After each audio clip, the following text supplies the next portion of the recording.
Praise the Lord. Ce matin, nous traitons du thème les rôles du Messie. Voilà. Les rôles du Messie. Les rôles du Messie. Les rôles du Messie. Tout le monde sait que quand on parle du Messie, on fait allusion à Christ, notre Sauveur, celui qu'on appelle le Messie dans les Écritures. Dans Jean chapitre 1, Jean chapitre 1, le verset 41, ce fut lui qui rencontra le premier son frère Simon et lui dit: nous avons trouvé le Messie, ce qui signifie Christ.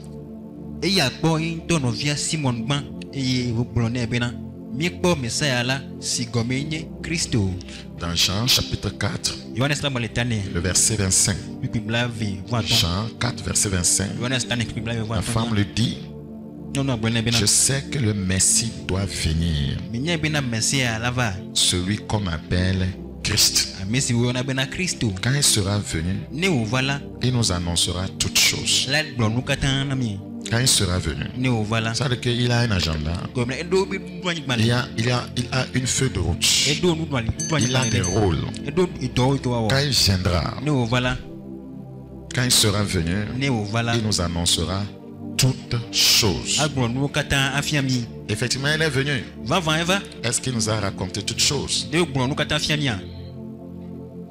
Le Messie, le mot est en hébreu. Il est issu de l'hébreu.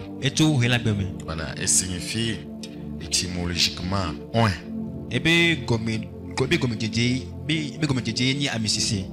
Oint. Le Messie, c'est loin. Donc il s'agit donc de celui qui a reçu l'onction du Seigneur. Donc ce mot a le même sens que Christ, comme nous venons de le lire en grec. Les Grecs. Praise the living God. Alléluia. Messie étymologiquement veut dire oint. Donc, et il est issu du grec.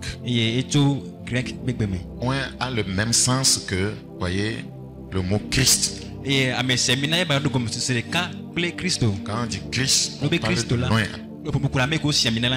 Et voyez, cela vient, voyez, du grec.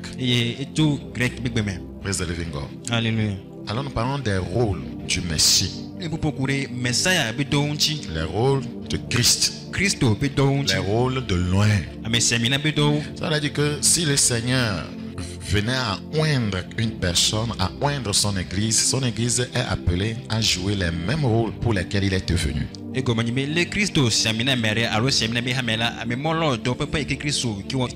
Donc, une fois qu'on est oint, tout ce que nous allons déballer tout à l'heure, on est appelé, voyez, à le manifester. Les rôles du Messie. Nous sommes dans Deutéronome chapitre 18. Deutéronome chapitre 18. Nous allons lire le verset 15. Deutéronome chapitre 18, le verset 15. Ouvrez avec moi dans Deutéronome chapitre 18, le verset 15. L'Éternel ton Dieu te suscitera du milieu de toi, d'entre tes frères, un prophète comme moi. Vous l'écouterez. Il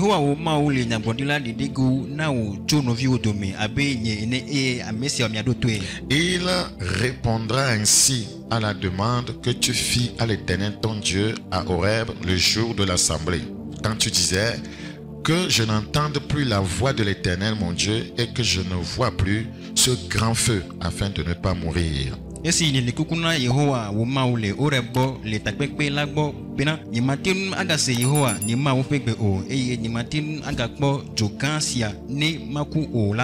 yeux sont tombés sur quelque chose ici. et que je ne vois plus ce grand feu. Non, toi tu es un grand feu. Vous devez souligner ça dans votre Bible afin de ne pas mourir. L'Éternel me dit, ce qu'ils ont dit est bien. Je leur susciterai du milieu de leurs frères un prophète comme toi. Donc,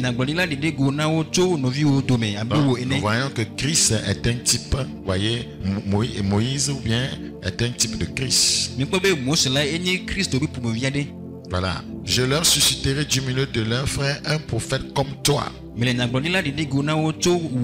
mettrai mes paroles dans sa bouche et il leur dira tout ce que je lui commanderai.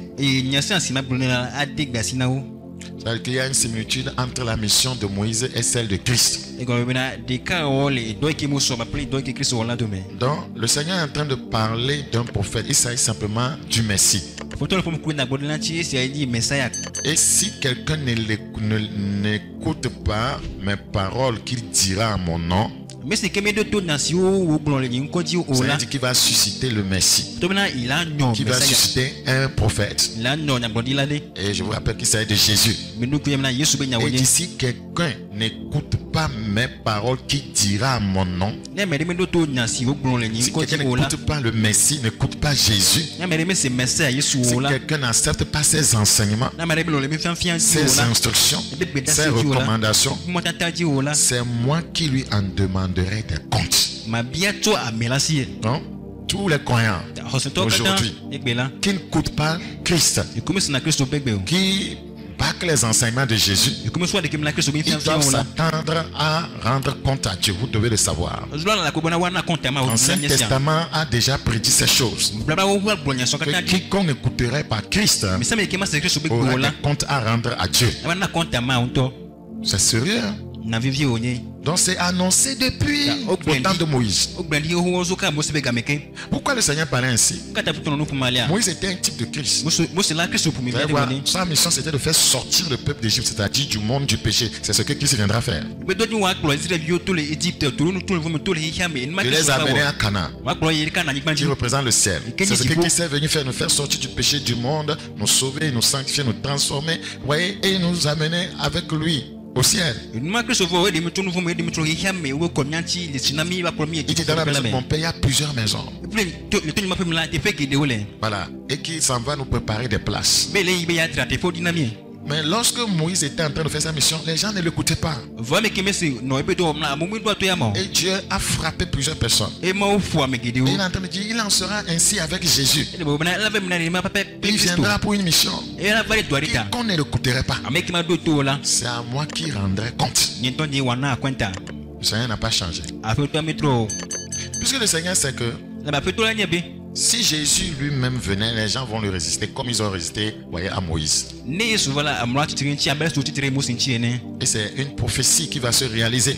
Quand le Seigneur Dieu avait promis à son peuple d'Israël de leur susciter un prophète comme Moïse, qui parlera en son nom. Donc, Moïse était le prophète de l'Exode.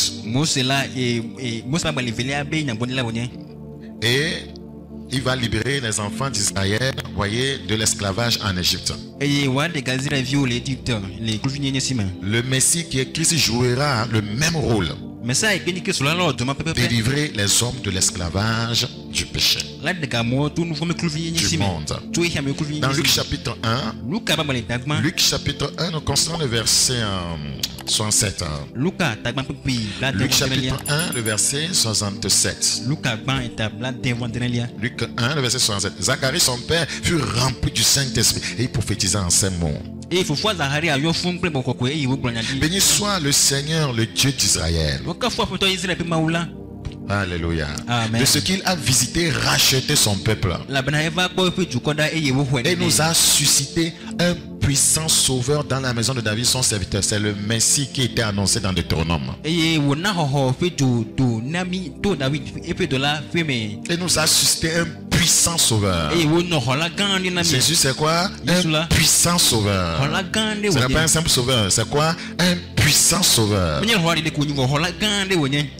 Personne ne peut dire que Jésus n'arrive pas à me libérer de mes péchés. C'est pas possible. C'est un puissant sauveur. Verset 70, comme il l'avait annoncé. Est-ce que vous voyez? Comme il l'avait annoncé par la bouche de ses saints prophètes des temps anciens.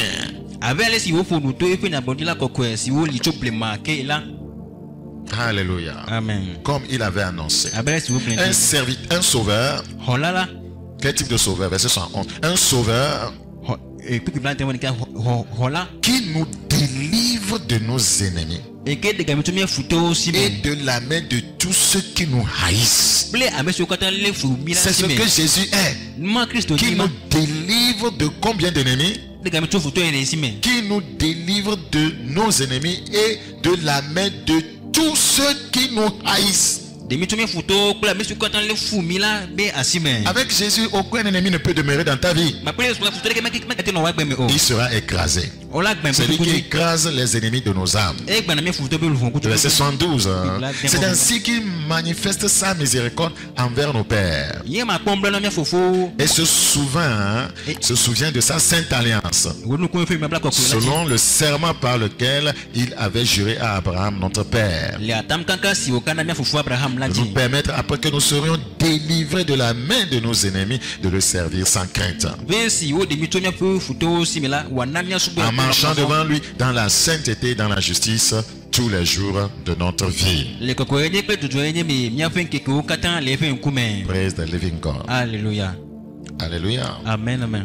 Alors, c'est Zacharie qui parle ici. Zacharie, le père de Jean-Baptiste. Donc, lui va prophétiser en ce qui concerne aussi le Messie. Il va dire qu'il apportera la délivrance totale, voyez, de son peuple, afin que son peuple puisse le servir sans crainte. Donc c'était là la prophétie de Zacharie. Luc chapitre 4, le verset 14. Luc chapitre 4, le verset 14. Luc chapitre combien? Verset 14. Soyez là-bas, c'est notre test de page. Luc chapitre 4, le verset 14 à 21. Jésus, revêtu de la puissance de l'Esprit, retourna en Galilée.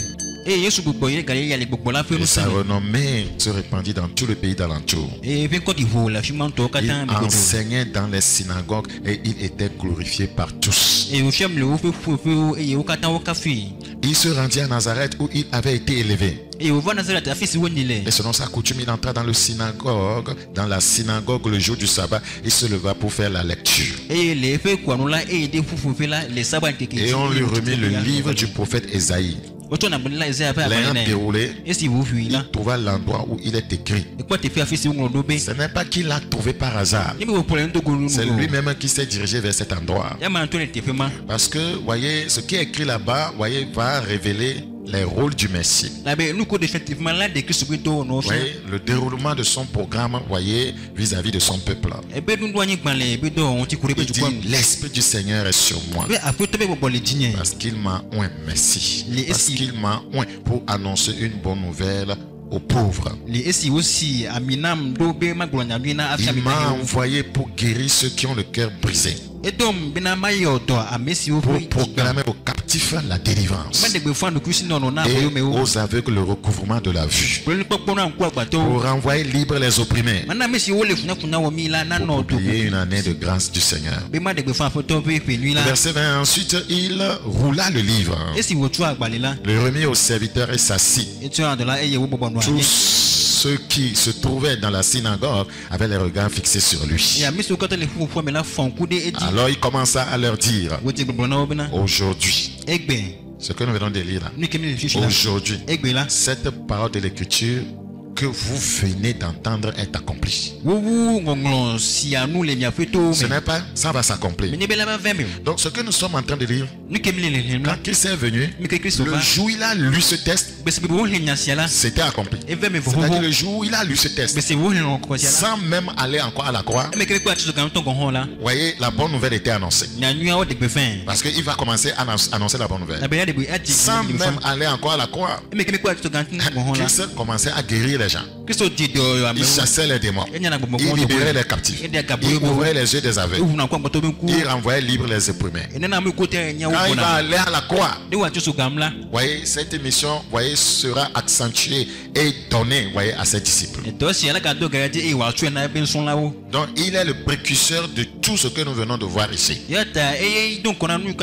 Donc quiconque reçoit Jésus est appelé, voyez, à manifester la même chose. Praise the living God. Alléluia. Alors Dieu a Jésus pour, voyez, des fins, voyez, précises. Regardez dans Ésaïe 61. Ésaïe chapitre 61. Ésaïe chapitre 61. C'est un enseignement pour les amoureux de Jésus. Pour ceux qui veulent le servir. Regardez, Ésaïe 61. Le verset 1. Ésaïe 61, le verset 1. Ésaïe chapitre 61, le verset 1. L'Esprit du Seigneur, l'Éternel, est sur moi. Car l'Éternel m'a oint pour porter de bonnes nouvelles aux malheureux. Donc, Ésaïe avait déjà prophétisé que c'est ce que le Christ viendra faire. Il m'a envoyé pour guérir ceux qui ont le cœur brisé. Voilà là les rôles, les missions du Messie. Pour proclamer aux captifs la liberté et aux prisonniers la délivrance. Pour publier une année de grâce de l'Éternel, un jour de vengeance de notre Dieu, pour consoler tous les affligés. Là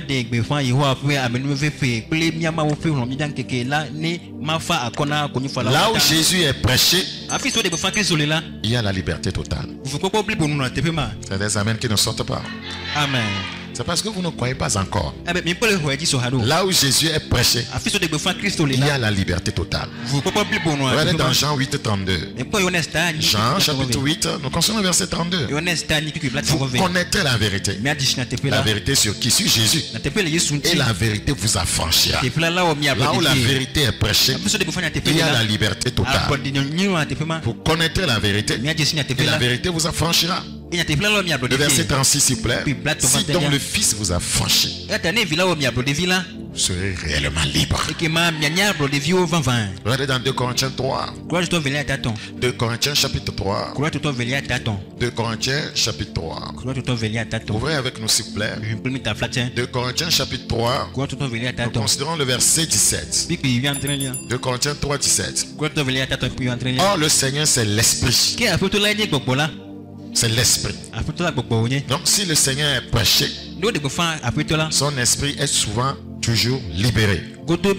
Et quand son esprit se libère, il déchaîne. Il affranchit. Le Seigneur c'est l'Esprit. Et là où est l'Esprit du Seigneur, là est la liberté. Là est la liberté. Si l'Esprit du Seigneur est quelque part, si Jésus est prêché quelque part, les hommes sont libérés. Les hommes sont affranchis. Malheureusement, beaucoup de croyants aujourd'hui, de nos jours, sont la plupart du temps prisonniers. Christ est prêché, mais les gens ne sont pas libérés. Il y a des explications à cela. Ils n'ont pas foi au message. La Bible dit que le message, voyez, prêché, ne sert des fois à rien à certaines personnes. Ça, dans le livre de Hébreux. Le chapitre combien? Hébreux chapitre 4, verset 2. Car cette bonne nouvelle nous a été annoncée aussi bien qu'à eux. Mais la parole qui leur fut annoncée ne leur a servi de rien. Pourquoi? Parce qu'elle ne trouva pas de la foi chez ceux qui l'entendirent. Christ est prêché dans nos assemblées. Oh, là où il est prêché, il doit y avoir la liberté. Si vous voulez qu'il vous libère, il faut que vous ayez foi en son message. C'est tellement important. Donc, beaucoup de croyants sont toujours prisonniers. Ils ne sont pas libérés malgré que Christ est prêché. Et beaucoup sont aussi prisonniers des charlatans qui se disent pasteurs, qui promettent la liberté alors que eux-mêmes sont esclaves de la corruption. La Bible dit chacun est esclave de ce qui a triomphé de lui. Donc le but de l'onction est de libérer les hommes de, voyez, toute forme, voyez, de joug du péché. Le but, voyez, de l'onction est de libérer les hommes de la loi. L'Ancien Testament nous parlait de la loi et les gens n'arrivaient pas à obéir à la parole de Dieu malgré qu'elle était là. Voyez, personne ne peut pratiquer la parole de Dieu sans l'Esprit de Dieu. C'est pas possible. Regardez ce que la Bible dit. Romains chapitre 8. Romains chapitre 8. Ouvrez avec moi dans le livre des Romains, le chapitre 8, le verset 2. Romains 8, 2. En effet, la loi de l'esprit de vie en Jésus-Christ m'a affranchi de la loi du péché et de la mort. L'esprit de vie, c'est le Saint-Esprit.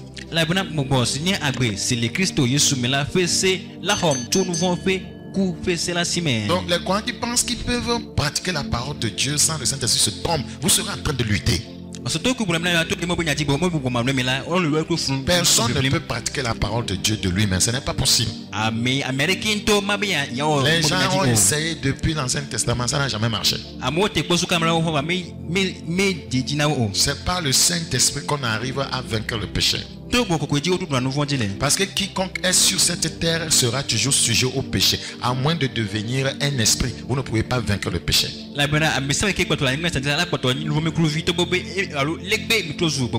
moins d'être porté par un esprit, vous ne pouvez pas vaincre le péché sur cette terre.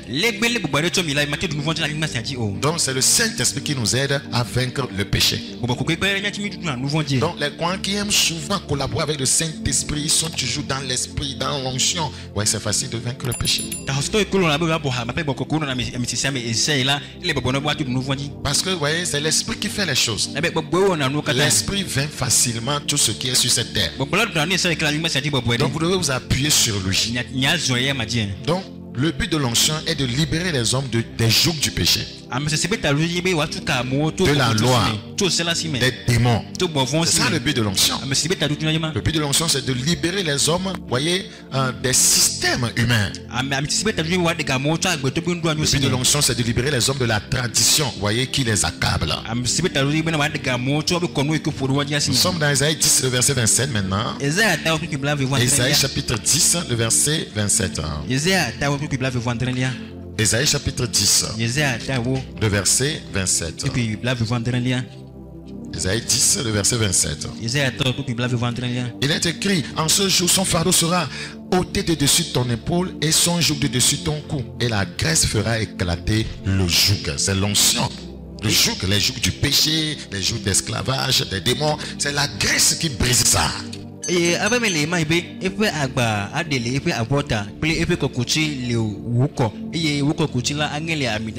pourquoi le Seigneur parlait ainsi: l'esprit du Seigneur est sur moi, la grâce est sur moi, l'onction est sur moi. Donc ça veut dire que les gens seront libérés. Dans Michée chapitre 3. Michée chapitre 3. Ouvrez avec moi dans Michée. Michée chapitre 3, nous considérons le verset 8. Michée chapitre 3, le verset 8. Mais moi, je suis rempli de force et de l'esprit de l'Éternel. Je suis rempli de justice et de vigueur pour faire connaître à Jacob son crime et à Israël son péché. Donc, c'est dans l'onction qu'on prêche l'évangile. Mais moi, je suis rempli de force, de l'esprit de l'Éternel. Je suis rempli de justice et de vigueur pour faire connaître à Jacob son crime et à Israël son iniquité. Donc, lorsque le message est prêché dans l'onction, et que les auditeurs, voyez, reçoivent cette parole avec foi, les jougs se brisent. Regardez dans Lamentation chapitre 2, 14. Christ est venu nous délivrer de toute forme de lamentation. Si nous avons foi, voyez, en ces assertions, le Seigneur va nous libérer. Lamentation de Jérémie, bien sûr. Lamentation chapitre 2. Nous allons lire le verset 14 s'il vous plaît. En effet,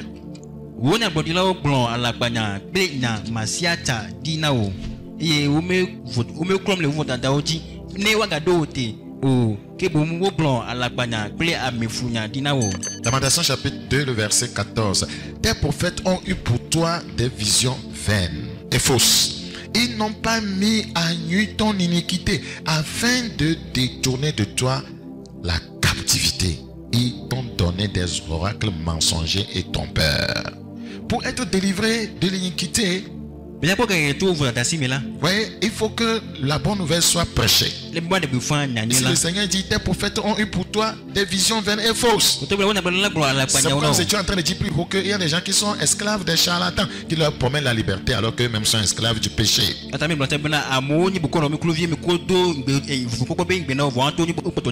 Regardez s'il vous plaît. Ils n'ont pas mis à nu ton iniquité. C'est pourquoi nous ne pouvons pas prêcher sans parler du péché. Parce que le Seigneur viendra nous condamner après. Pour prêcher la bonne nouvelle, il faut mettre à nu l'iniquité des gens. Et leur faire comprendre que non, Christ, voyez, est un grand sauveur. Il veut les délivrer de ces iniquités. Donc, ils n'ont pas mis à nu ton iniquité. Donc, en prêchant l'évangile, nous devons tout dévoiler. Ouais, c'est ainsi qu'on peut détourner des gens de la captivité. Parce que l'iniquité engendre la captivité. L'iniquité engendre la captivité. Donc, mais si on vient raconter d'autres choses sans dénoncer l'iniquité, personne ne sera libéré. Pour dire que Christ ne délivre pas, voyez, ne chasse pas les démons des gens, voyez, ne brise pas les jougs sans au préalable faire connaître aux gens leurs iniquités. C'est pourquoi avant de faire ses œuvres de puissance, de délivrance, la Bible nous dit qu'il a commencé son ministère en disant, répentez-vous car le royaume des cieux est proche. Considérons maintenant les 5 rôles du Messie annoncés. Les 5 rôles, les 5 missions principales. Praise the living God. Alléluia. Les 5 missions principales. Luc 4. Le verset 17. Luc chapitre 4, le verset 17. Luc 4, 17. Il est écrit au verset 17 de Luc 4. Et on lui remit le livre du prophète Ésaïe. L'ayant déroulé, il trouva l'endroit où il était écrit: l'Esprit du Seigneur est sur moi, parce qu'il m'a oint pour annoncer une bonne nouvelle aux pauvres. Premier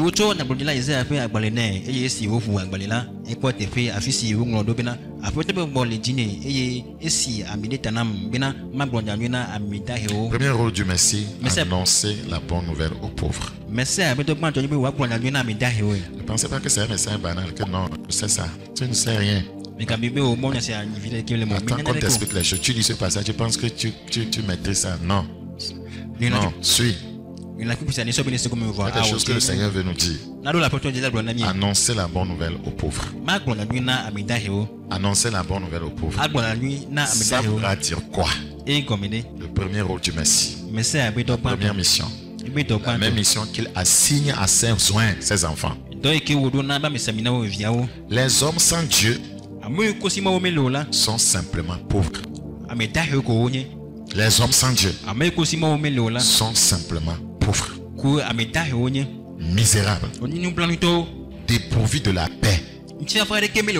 La paix divine, bien sûr. Je reprends. Les hommes sans Dieu sont simplement pauvres, misérables, dépourvus de la paix divine, qui n'est apportée que par l'évangile de Christ.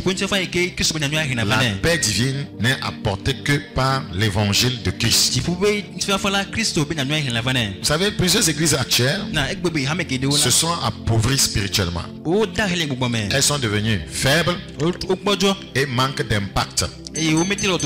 Car, voyez, elles ne mettent plus le Seigneur au centre de la prédication. La Bible dit dans Galates chapitre 4, le verset 19. Galates chapitre 4, le verset 19. Il est écrit au verset 19 de Galates chapitre 4, mes enfants, pour qui je prouve de nouveau les douleurs de l'enfantement, jusqu'à ce que Christ soit formé en vous. Si Christ n'est pas le centre du message, il ne peut être formé en nous. Nous venons, voyez, à Christ pour qu'il se forme en nous. Qu'il nous appelle à lui pour qu'il se forme en nous, qu'il se développe en nous. Pour que son caractère se forme en nous, ses pensées se forment en nous, sa mentalité se forme en nous, sa conception des choses se forme en nous, jusqu'à ce que Christ se forme en vous. C'est très puissant, hein? Si Christ se forme en quelqu'un, le diable n'aura plus raison de lui. Le monde n'aura plus raison de lui. Aucune flèche de l'ennemi ne peut le vaincre. C'est le but pour lequel il nous a appelés à lui. C'est le but pour lequel l'évangile est prêché aux pauvres. Pour que la pauvreté ne se forme plus en eux, la misère ne se forme plus en eux, pour que, voyez, la paix divine se forme en eux. Praise the living God. Dans Galates chapitre 6, 14, Galates 6, verset 14. Pour ce qui me concerne, loin de moi la pensée de me glorifier d'autre chose que de la croix de notre Seigneur Jésus-Christ, par qui le monde est crucifié pour moi, comme je le suis pour le monde. Car ce n'est rien que d'être circoncis ou incirconcis. Ce qui est quelque chose, c'est d'être une nouvelle créature. C'est ce qui est quelque chose dans la vie chrétienne. Ce qui est quelque chose, ce n'est pas d'avoir des maisons. Ce qui est quelque chose, ce n'est pas d'avoir de l'argent. C'est bien. Ce qui est quelque chose, ce n'est pas se marier. C'est bien. Ce qui est quelque chose, ce n'est pas d'avoir des enfants. C'est bien. Ce qui est quelque chose, ce n'est pas de voyager partout dans le monde. Ce qui est quelque chose, ça c'est pour puissant. Ce qui est quelque chose, c'est d'être une nouvelle créature. C'est-à-dire créer à l'image de Christ. C'est-à-dire que Christ se forme en toi. C'est ce qui est quelque chose. C'est comme ça que Christ doit être prêché. Il est le centre. Ce n'est pas l'argent qui est le centre de l'évangile. Avoir des maisons, ce n'est pas ça qui est au centre de l'évangile. Ce qui est au centre, ce qui est quelque chose, c'est d'arriver à un état d'homme fait, à la statue parfaite de Christ. C'est le but pour lequel l'évangile est prêché. Donc Christ appelle premièrement des hommes, pas pour leur donner, voyez, le mariage. Il appelle les gens, c'est pas pour leur donner de l'argent. Il appelle les gens, c'est pas pour leur donner de belles maisons. Il appelle les gens pour se former en eux. Créer pour qu'ils deviennent de nouvelles créatures. Pour qu'ils aient la paix, voyez, divine. Praise Jesus. Dans Philippiens chapitre 3. Philippiens chapitre 3. Philippiens chapitre 3. Oui, nous ne devons jamais perdre de vue pourquoi il nous appelle à lui. Pourquoi l'évangile est prêché. Ouais,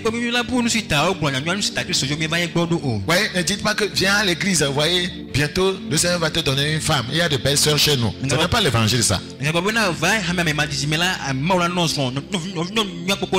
Comme d'autres aussi le prêchent, vous voyez, viens dans notre église, notre pasteur là, vous voyez, il aide les gens. Tu dis que tu veux me tuer. Les gens viennent dire vous allez nous aider. Quelqu'un est venu me dire, pasteur, on m'a dit si je viens ici là, j'ai un terrain que tu vas acheter ça. C'est quel évangile ça? On n'envoie pas les gens vers un pasteur, vers Jésus. Viens à Jésus. Jésus veut te recréer. Jésus veut te transformer. Jésus veut se former en toi. Praise the living God. Il forme d'abord son caractère en toi. Après, sa puissance va se former en toi. Son autorité va se former en toi. Et avec tout cela, tu ne peux manquer de quoi que ce soit. Praise the living God. S'il se forme en toi, il te remplit de son esprit. L'esprit te dirige. L'Éternel est mon berger, je ne manquerai. Philippiens chapitre 3. Philippiens 3. Oui, Paul était en train de se plaindre que beaucoup n'ont pas compris cela. Oui, ils ont transformé l'évangile en autre chose. Regardez dans Philippiens 3, le verset 18. Il dit, Philippiens chapitre 3, le verset 18. Philippiens chapitre 3, le verset 18. Soyez tous à la paix, s'il vous plaît. C'est notre jour d'étude biblique. Philippiens chapitre 3, le verset 18. Car il en est plusieurs qui marchent en ennemis de la croix de Christ. Je vous en ai souvent parlé et j'en parle maintenant encore en pleurant. Leur fin sera la perdition. Ils ont pour Dieu leur ventre. Ce n'est pas à cause du ventre qu'on vient à Jésus. Ils mettent leur gloire dans ce qui fait leur honte. Regardez la suite. Ils ne pensent qu'aux choses de la terre. Non. N'appelons pas les gens à venir à cause des choses de la terre. Parce que si c'est à cause des choses de la terre, on n'a pas besoin de venir à Jésus. Les gens dehors là-bas qui ne sont pas dans le royaume, voyez, n'ont pas besoin de Jésus pour avoir les choses de la terre. Prenons l'exemple. Si tu n'étais pas, voyez, enfant de Dieu, né de nouveau, et que tu suis les principes de la Bible, aurais-tu besoin, voyez, de, Jésus avant de te marier? Si tu étais dans le monde, vous se mariez, on fait quoi dans le monde? Tu t'approches d'une femme, tu séduis un homme, tu libères certaines choses derrière, tu marches d'une façon, tu utilises les coutilles, les pépas, l'argent. Tu vas avoir une femme. Les femmes sont nombreuses là-bas, elles attendent ce qui va amener l'argent. Dans le monde, mariage signifie argent. Tu peux être comme un singe, argent. Tu amènes l'argent, on t'ouvre les portes. Tu séduis, tu parles bien. Quand je te vois, mon cœur fait réfrigérateur. Et tu utilises bien tes mots.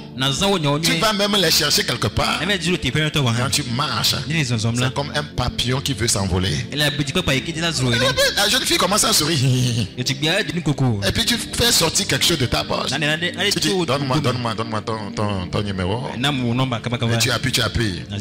200 000 là. Et toi-même tu souris. Et dis, et tu dis, est-ce qu'on peut aller prendre un pot? Elle te suit. Et après le pot, vous rentrez dans la chambre froide. Et après un temps, et tu dis, je vais venir demander ta mère. Mais chez nous, les enfants de Dieu ne sont pas comme ça. Je ne dis pas que pasteur les montre chemin. Praise Jesus. Alléluia. C'est-à-dire que c'est pourquoi Paul est en train de dire, mais les gens ne pensent qu'aux choses de la terre. Si on doit venir à Christ à cause des choses de la terre, c'est inutile. Quelqu'un qui ne connaît pas Jésus, il a ses diplômes, non? Il travaille, non? La plupart des universitaires, est-ce qu'ils connaissent Jésus? Tu t'appliques. Tu vas avoir des diplômes. A-t-on besoin de Jésus avant d'aller en Europe? A-t-on besoin de Jésus avant d'avoir de l'argent? Les commerçants ont de l'argent, non? Il suffit de connaître les principes, voyez, pour pouvoir réussir dans la vie. Il y a des principes mondains. Il suffit d'être laborieux, travailleur. Donc si nous pensons que venir à Jésus c'est pour les choses de la terre, on fait fausse route. On doit avorter une telle mentalité. On doit avorter une telle mentalité. Aujourd'hui, c'est ce que l'église est devenue. On ne pense qu'aux choses de la terre. C'est pourquoi Paul dit qu'il pleure.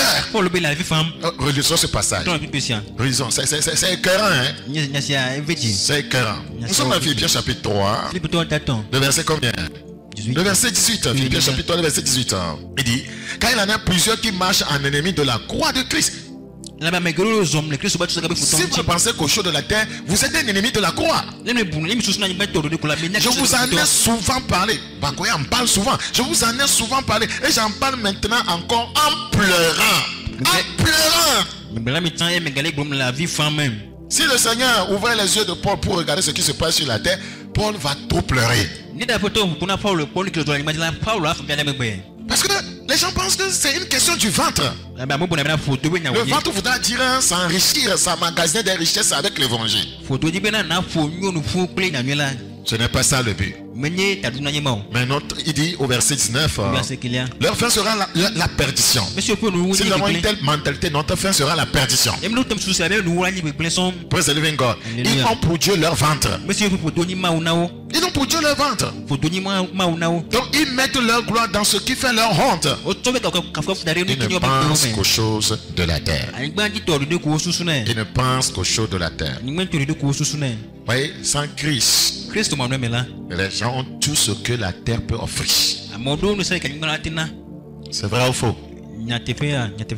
Nous on a Christ. La plupart du temps, on n'a même pas ces choses de la terre. C'est-à-dire que ce n'est pas ça qui est important. Ce n'est pas la raison pour laquelle nous sommes dans le Seigneur.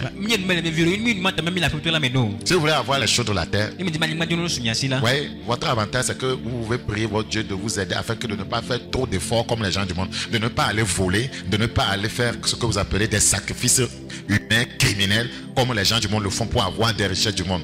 C'est tout ce que vous pouvez faire. Vous vous mettez à travailler et vous demandez à Dieu de vous fortifier pour le travail. Parce que dans le monde là-bas, il y a des gens aussi qui travaillent, qui ne font pas des sacrifices, qui ne vont pas chez les charlatans, mais qui sont riches. Donc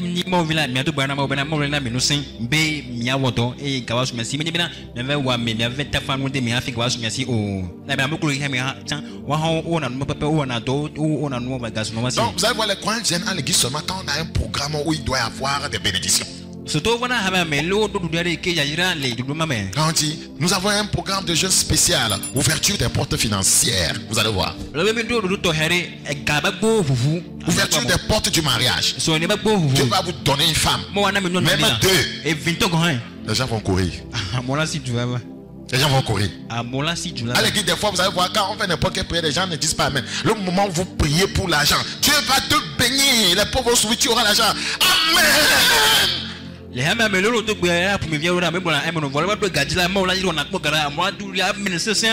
soulèvent la tête, soulèvent les deux mains et ils ont envie de soulever leurs pieds. Je dis amen. Moi je regarde tout ça là. Et les pasteurs vont vous offrir ce que vous aimez. Non, c'est ce qu'ils vont vous prêcher, c'est ce que vous aimez qu'on va vous prêcher. La Bible l'a prophétisé qu'il va arriver un temps. Les gens n'aimeront plus écouter la sainte doctrine et ayant la démangeaison d'entendre des choses agréables. Se donneront une foule de docteurs selon leur propre plaisir. Ils tourneront l'oreille de la foi. La Bible dit qu'ils vont, voyez, aller vers les fables. Frère, nous revenons au centre. Au centre de l'évangile. Praise the living God. Alléluia. Le Seigneur nous aidera. Beaucoup d'églises sont semblables à l'église de Laodicée. Vous allez voir que le but ce n'est pas la richesse. Laodicée avait les richesses, n'est-ce pas? Mais est-ce que Jésus était avec eux? Il y a des chrétiens Laodicée. Il y a des frères qu'on va commencer à appeler Laodicée. On va tourner ça d'une manière pour que ça ressemble au cabinet. Ta flatté. Laodicée. Praise the living God. Alléluia. Praise the living. Ou bien Kotokoli. Laodicée. Laodicée. Oui, Apocalypse chapitre 3. Apocalypse chapitre 3. C'est la première mission. Si on ne t'explique pas, tu vas penser, tu lis seulement. C'est profond. Le message de Jésus, la bonne nouvelle là-bas. C'est profond. Annoncer la bonne nouvelle aux pauvres. Une église peut être riche, mais elle est pauvre. C'est-à-dire que la bonne nouvelle ne l'a pas pénétrée. La bonne nouvelle ne l'a pas pénétrée. Christ ne s'est pas formé en elle.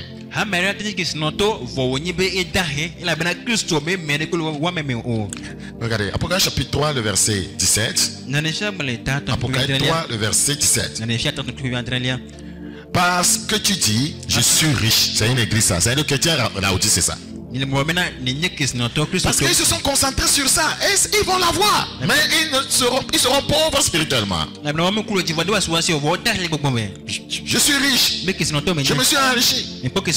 On enseigne que les principes de la richesse dans cette église. Et je n'ai besoin de rien. Et parce que tu ne sais pas que tu es malheureux. Vous voyez la richesse, mais on est malheureux. On est misérable. Regardez, on est pauvre. Le Seigneur dit, l'Esprit du Seigneur sur moi pour annoncer la bonne nouvelle aux pauvres. C'est une église là qui a l'argent, mais Jésus dit elle est encore pauvre. C'est-à-dire qu'elle n'est pas encore délivrée du péché. La bonne nouvelle ne l'a pas encore transformée. Regardez une église ici remplie de biens, remplie d'argent, mais c'est Jésus qui parle. Ce n'est pas quelqu'un d'autre. Ce n'est pas Jean qui parle, c'est Jésus. C'est Jésus qui est en train d'adresser les lettres. Il dit, tu es pauvre. C'est-à-dire que ma première mission, mon premier rôle, qui est d'annoncer l'évangile aux pauvres, tu n'as pas accepté cet évangile. Vous avez rassemblé les gens, mais vous êtes encore pauvre. C'est-à-dire vous êtes sans Dieu. La pauvreté, c'est être sans Dieu. Vous êtes dans une église, vous avez l'argent, vous avez les biens, mais vous êtes pauvre. C'est-à-dire vous êtes sans Dieu.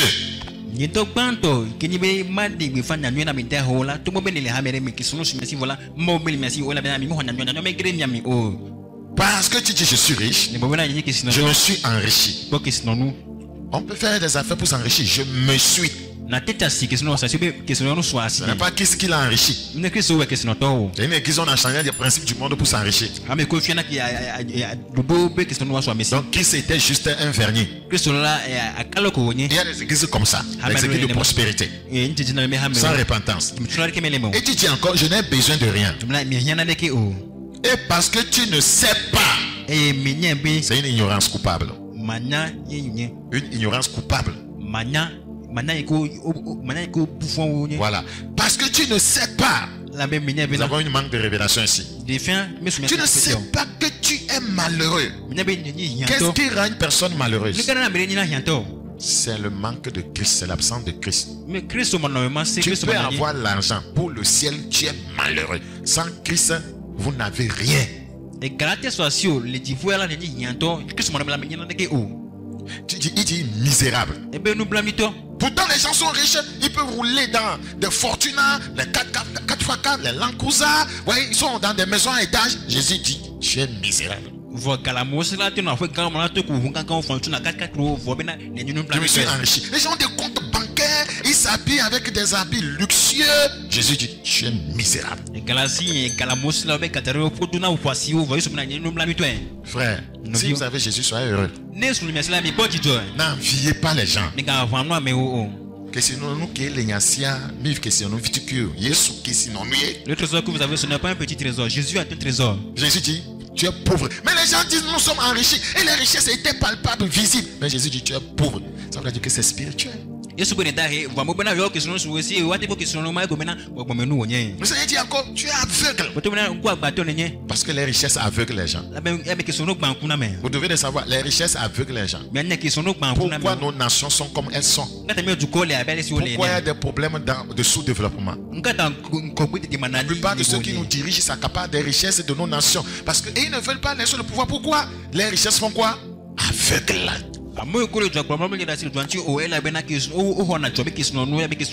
Les richesses aveugles. Avec les richesses, on va vouloir avoir goûté toutes les femmes. On veut les Asiatiques. On veut les Européens.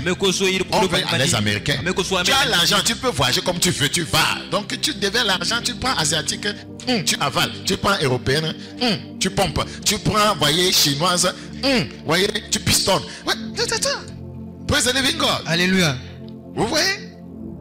Le Seigneur dit que non. Avec tout ça, vous êtes pauvres. Moi, je ne regarde pas ça. Moi, je ne regarde pas ça. Quand les hommes sondent les hommes, ils veulent voir s'ils ont de l'argent, des maisons, des richesses, s'ils sont entre deux avions. Quand le ciel sonde les hommes, il recherche la pureté. Il veut voir si ces hommes ont été délivrés de leurs péchés. Si Christ s'est formé dans ces gens. Frère, le temps est court. Vous voyez la manière dont les choses évoluent. Un jour là, un jour, ça peut aujourd'hui, la trompette va sonner bien. Et cette affaire de la course effrénée vers les richesses là, les gens vont rester sur la terre. Parce qu'ils ne prennent pas le temps pour que Christ se forme en eux. Moi, ça me préoccupe. Hein. Aller au ciel, là, ça me préoccupe à un haut niveau.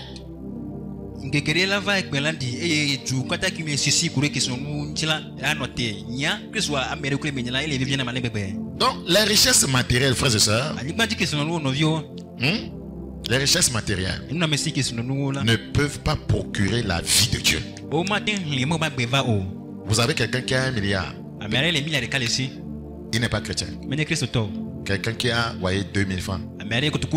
Il a 1 milliard, mais il ne peut pas avec 1 milliard avoir la vie de Dieu. Les richesses ne procurent pas la vie de Dieu. Les richesses matérielles ne peuvent pas procurer la vie de Dieu. Ne peuvent pas te remplir du Saint-Esprit. Les richesses matérielles ne te donnent pas le parler en langue. Ne te donnent pas la puissance. Non. Ça ne peut pas te donner l'intimité avec Dieu, les richesses matérielles. Seigneur, voici 1 milliard. Réveille-toi. Non, on ne paie pas les pots de vin à Dieu. Jésus a commencé son ministère dans Matthieu chapitre 4.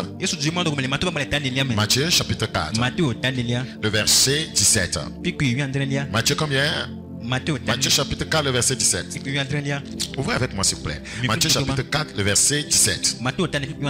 Matthieu chapitre 4, le verset 17. Dès ce moment, Jésus commença. Jésus commença. Il a commencé le ministère à quel moment? Il a commencé le ministère, voyez, après son jeûne. Il s'est préparé pour dérouler le premier, voyez, la première mission, pour accomplir la première mission. Voyez, le Messie est parti prendre l'onction. L'Esprit du Seigneur est sur moi. L'Esprit du Seigneur est sur moi. C'est quand il est revenu, voyez, du jeûne et il était rempli qu'il dit, l'Esprit du Seigneur est sur moi. Maintenant, je peux annoncer la bonne nouvelle. C'est-à-dire que l'œuvre de Dieu ne se fait pas dans la chair. C'est par l'Esprit qu'on fait l'œuvre de Dieu. C'est du retour du jeûne de 40 jours. Et il savait qu'il est loin parce qu'il a rencontré le diable et il a vaincu. C'était, voyez, un signe, une grande certitude pour lui que l'onction est là. Quiconque a pu vaincre l'ennemi peut tout faire sur la terre.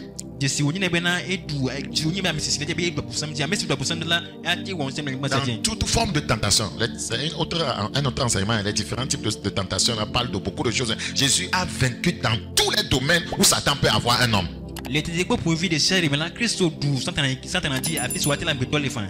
Il a vaincu dans tous les domaines.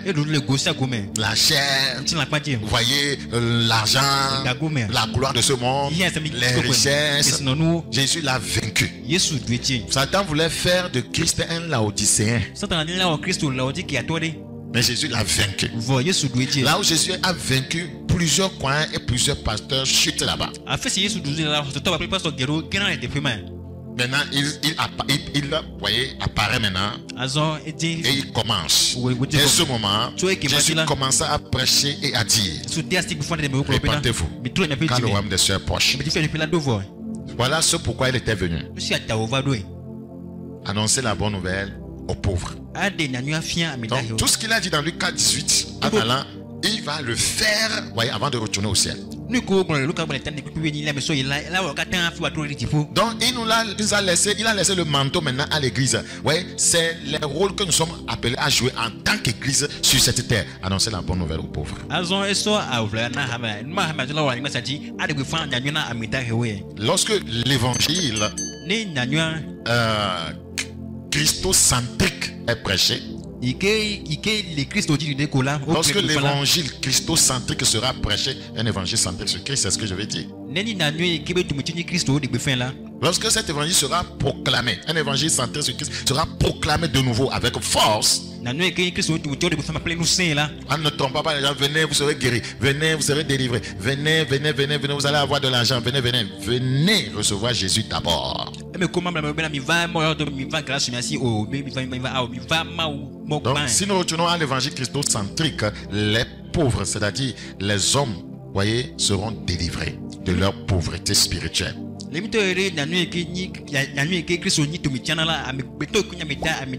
hommes seront délivrés de leur pauvreté spirituelle, c'est-à-dire, voyez, de l'absence de Dieu dans leur vie. Et ce faisant, ils verront la gloire de Dieu. Regardons rapidement dans 2 Corinthiens chapitre 4. 2 Corinthiens chapitre 4. Ouvrez avec moi s'il vous plaît. Le Seigneur a des priorités. Nous sommes dans 2 Corinthiens chapitre 4, le verset de 3 à 9 rapidement.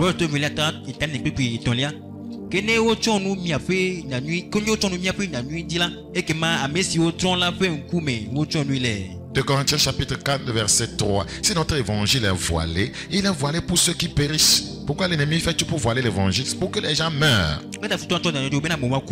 Praise the living God. Alléluia. Il dit, pour les incrédules dont le Dieu de ce siècle a aveuglé l'intelligence, afin qu'ils ne vissent pas briller la splendeur de l'évangile de la gloire de Christ, qui est l'image de Dieu. L'évangile, voyez, apporte la gloire de Christ. L'évangile nous apporte l'image de Dieu dans notre vie.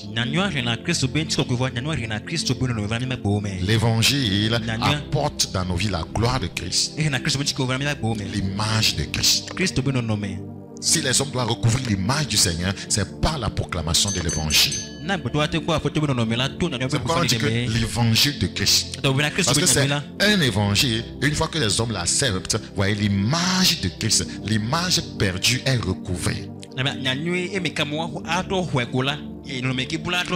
gloire de Christ se manifeste dans leur vie. C'est pourquoi l'évangile de Christ, cet évangile transporte Christ. Cet évangile forme Christ en nous. Alors les hommes ne seront plus égoïstes parce que Christ ne l'est pas. Les hommes ne seront plus, voyez, criminels. Ils ne seront plus menteurs. Ils ne seront plus immoraux. Ils ne seront plus adultères. Ils ne se haïront pas les uns les autres. Parce que l'évangile qu'ils ont reçu a amené, voyez, Christ dans leur cœur. Praise Jesus Christ. Alléluia. Que Dieu soit loué. La Bible dit dans 1 Corinthiens chapitre 1, verset 23. 1 Corinthiens chapitre 1. Ouvrez s'il vous plaît. Dans 1 Corinthiens chapitre 1. Nous considérons le verset 23. 1 Corinthiens chapitre 1, le verset 23. Nous prêchons Christ crucifié, scandale pour les Juifs et folie pour les païens.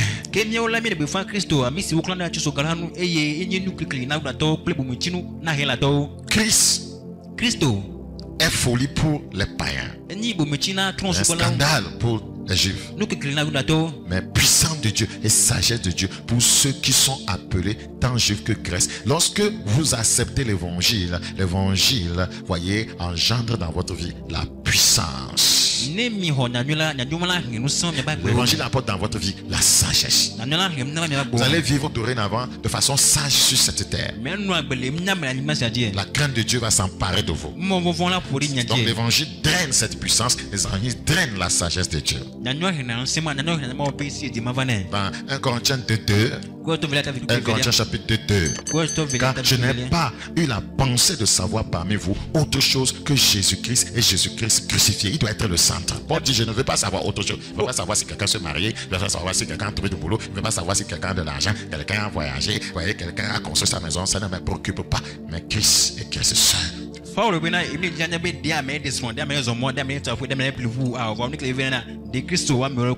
Combien de fois nous donnons des témoignages du fait qu'on a prêché à quelqu'un, il a donné sa vie à Jésus-Christ. Oui, on est parti prier pour quelqu'un, Dieu l'a guéri. Oui, nous ne parlons que de nous-mêmes. Nous ne parlons que de nous-mêmes. Gloire à Dieu. Quelqu'un m'a donné trois pantigans. Paul dit, je n'ai pas besoin de savoir ça. Gloire à Dieu. Je viens d'acheter un nouveau véhicule. Paul dit que ça là, véhicule là, tu l'as gagné. Le véhicule n'ira pas au ciel. Amène-moi les âmes. Gloire à Dieu. J'ai abattu une belle maison. Tu as gagné ça. Ça ne sera pas enlevé.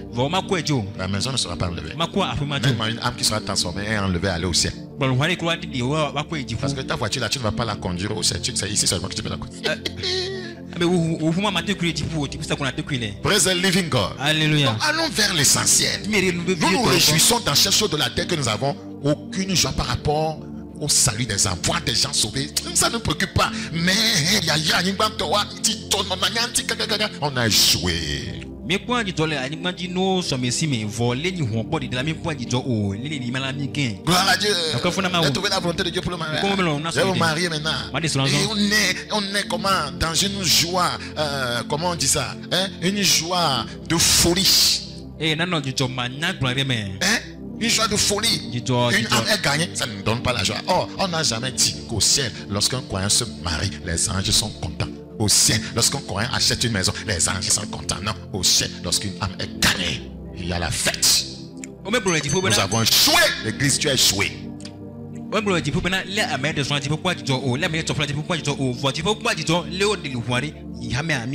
Gloire à Dieu. Mon fils a eu le bac. On dansons. Oui, le bac c'est un papier. Le papier n'ira pas au ciel. Amène-nous une âme qui sera enlevée. Gloire à Dieu. Tous mes enfants travaillent maintenant. Ils ont de bons boulots, de bons salaires. Ils ne craignent même pas Dieu. Que ça ne me préoccupe pas. C'est leur vie que je veux transformer. Ce n'est pas ce qu'ils ont sur la terre. Parce que la terre avec tout ce qui s'y trouve périra, se détruira.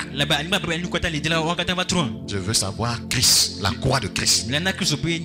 Christ crucifié, est-ce qu'il est prêché? Regardez, car je n'ai pas eu la pensée de savoir parmi vous autre chose, autre chose que Jésus-Christ et Jésus-Christ crucifié.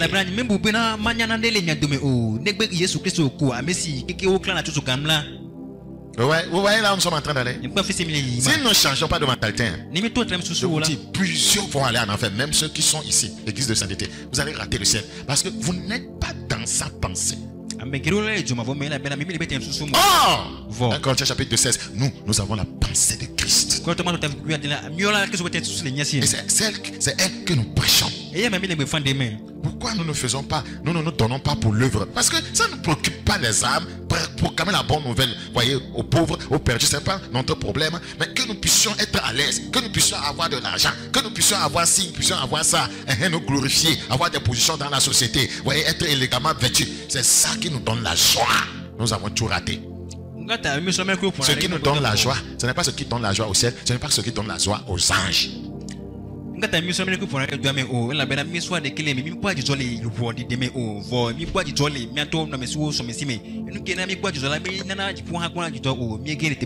tu prêches comme je prêche ainsi, les gens s'éloignent de toi. Ils veulent là-haut. Ouais, tu seras béni, alléluia. Bientôt, Rico papa, j'entends. La semaine prochaine, quelqu'un va t'envoyer 1 million.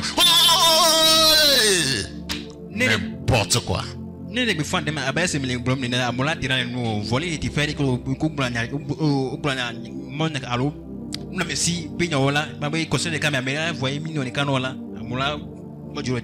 Paul dit, nous ne prêchons pas nous-mêmes. Nous ne prêchons pas nous-mêmes. J'ai ça. J'ai ci. Elle m'a fait ça. Nous ne prêchons pas nous-mêmes. Il y a quelqu'un qui doit être prêché. Et on doit prêcher ce qu'il a fait à la croix. Il s'appelle Jésus-Christ. C'est Jésus que moi je vous présente dans ce centre. C'est vers lui que je vous envoie. Je me rappelle d'un homme de Dieu qui avait refusé d'utiliser un téléphone. Il est décédé. Il s'appelle Zacharias Taneformon. Il voyageait partout dans le monde, mais il n'a pas de téléphone. S'il veut appeler, il va dans une cabine. Les jeunes pour le ministère, son secrétariat est là. Ça distrait. Il dit, il ne veut pas être le centre du monde. C'est-à-dire que c'est un pasteur mondialement connu. S'il tient ça, les gens vont lui appeler ici. Celui-là va appeler ici. Il va devenir le centre. Il veut que Jésus soit le centre. Lui ne veut plus être le centre du monde. Il veut que Jésus soit le centre.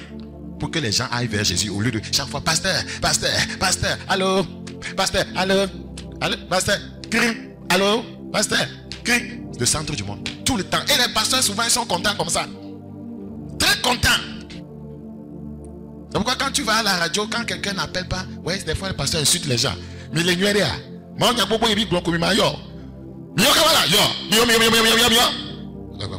c'est comme ça donne un certain plaisir, une certaine gloire. Il y avait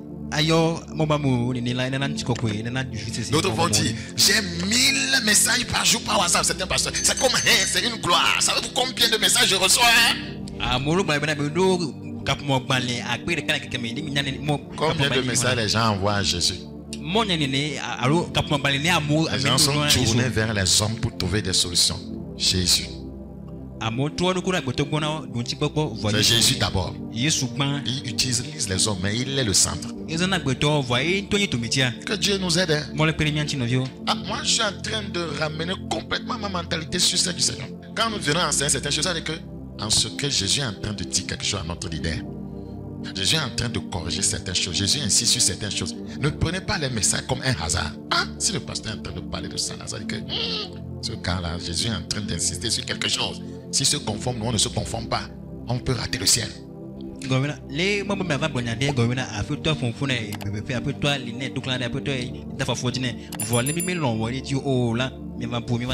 Dans Actes chapitre 3. Actes chapitre 3. Actes chapitre 3. Il nous a dit d'être le modèle du troupeau. Voyez, il faut conduire le troupeau, voyez, vers de bons pâturages, de verts pâturages, vers le ciel. Acte 3, le verset 6. Alors Pierre lui dit, je n'ai ni argent, ni or. Ce que j'ai, je te le donne. Au nom de Jésus-Christ de Nazareth, lève-toi et marche. Il est en train de dire, ce n'est pas question d'argent dans cet évangile. Si aujourd'hui un pasteur dit ça, les gens viennent et ils demandent de l'aide. Si tu dis je n'ai ni argent ni or, nous allons prier pour ton problème. Ils vont parler. On peut à mentir et tchatchi à moi. On peut à mentir et tchatchi à moi. Mon deux problèmes est là. Ouais, Pierre dit, je n'ai ni argent ni or. C'est un apôtre du Seigneur. Il n'en avait pas. Moi-même là où je suis assis, si quelqu'un me donne l'argent ce matin là, je vais aller prier pour lui à la maison. Praise the living God. Alléluia.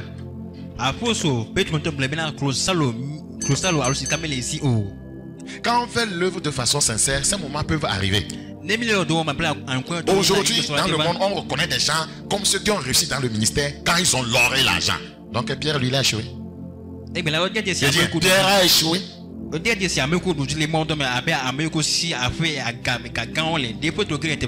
Pierre a échoué. Aujourd'hui, tu n'as pas l'or, l'argent, tu n'as pas direct privé, on dit que tu as échoué dans le ministère. Tu n'as pas de grands bâtiments carrelés, des infrastructures haut de gamme. Tu as échoué dans le ministère. Donc Jésus avait échoué. Jésus avait échoué. Les renards ont des tanières. Le Fils de l'homme n'a pas où reposer sa tête. Il a échoué. Avait-il des comptes bancaires? Donc il a échoué.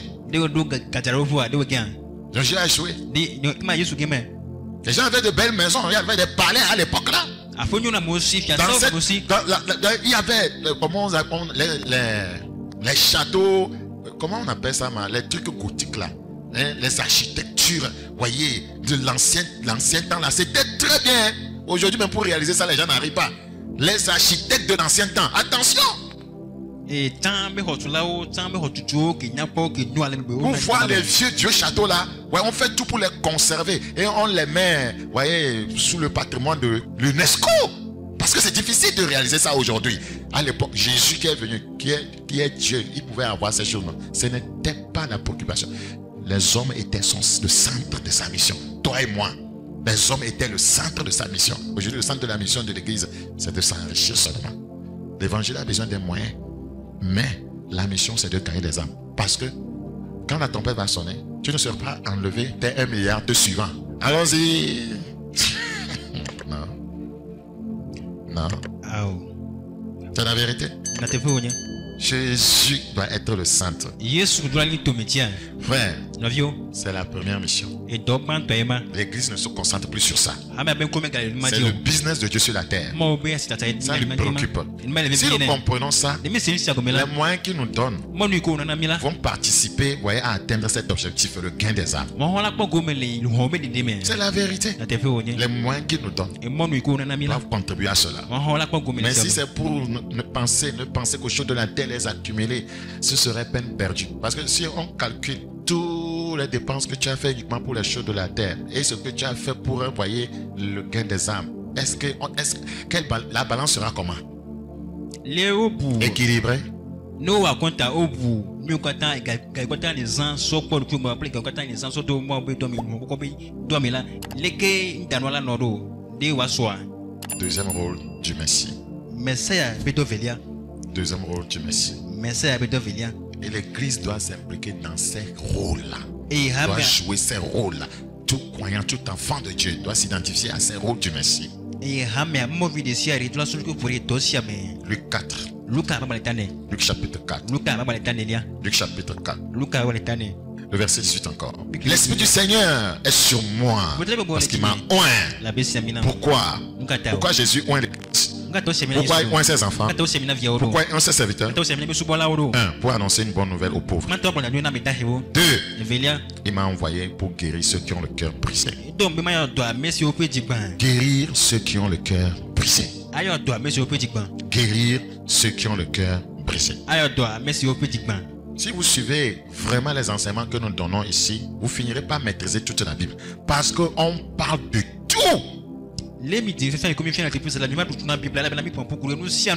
allez comprendre la pensée générale des Écritures. Guérir ceux qui ont le cœur brisé. Nous allons y aller. Le Messie Jésus est venu pour guérir ceux qui ont le cœur brisé. Donc, le but du Messie est ceux qui véhiculent son message. Ceux qui véhiculent son message, ce n'est pas de briser le cœur des hommes, mais de les guérir.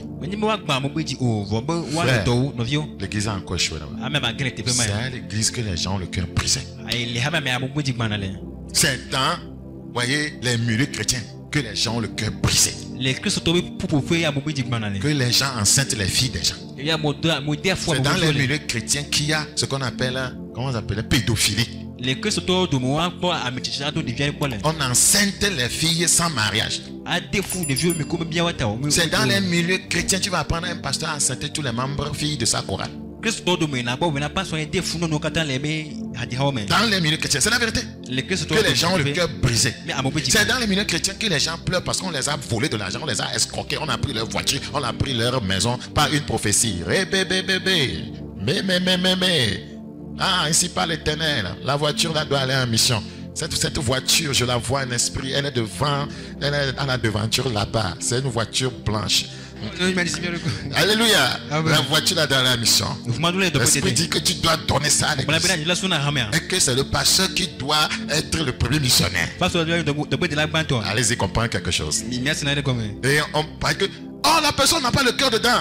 Elle est contrainte, elle donne. Elle a le cœur comment? Brisé. Non, Jésus n'est pas venu pour briser le cœur des gens.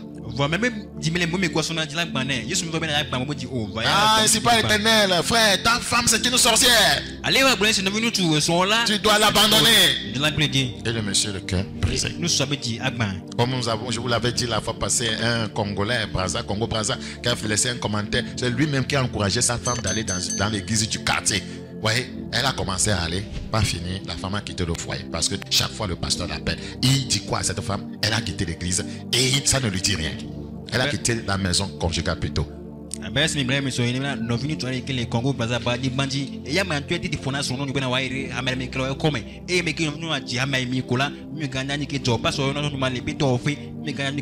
Notre mission, ce n'est pas de briser le cœur. Je ne suis pas ici pour te briser le cœur. Si tu dis que le Seigneur t'a dit pour marier cette soeur, et voyez, c'est à elle de dire oui ou non. Moi, je ne vais pas aller lui dire, voyez, à la soeur là, de dire non pour que ton cœur soit brisé. C'est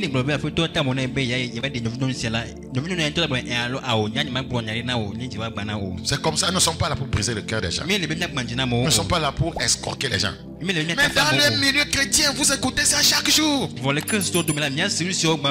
pasteur a dit qu'il va me délivrer. Il m'a donné rendez-vous dans un hôtel. Et voilà, il m'a naknasé. Le cœur brisé. Le cœur brisé. Non. L'église a encore échoué. La plupart des croyants ont échoué là-bas. Nous avons l'histoire des frères qui ont parti évangéliser une soeur, disons une jeune fille dans le monde. Ouais, et ils disent qu'ils font suivi de près. Et ils ont été trop près.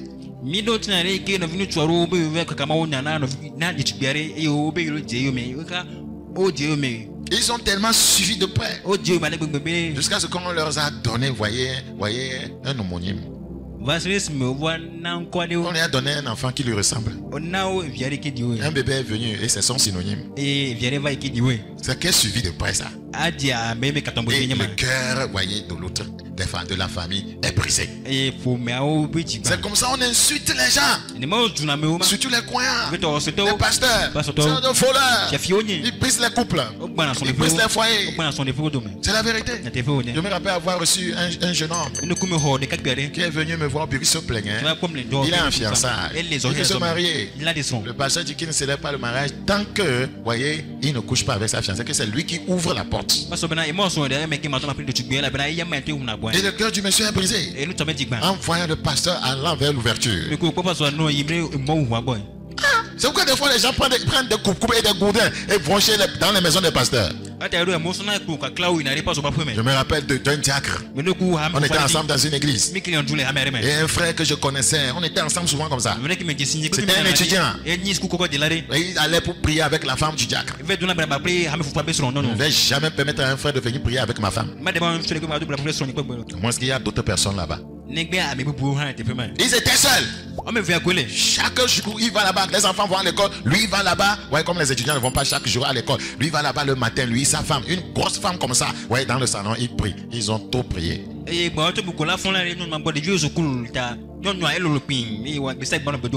a prié tellement la femme là. Pendant 2 ans. Il a prié.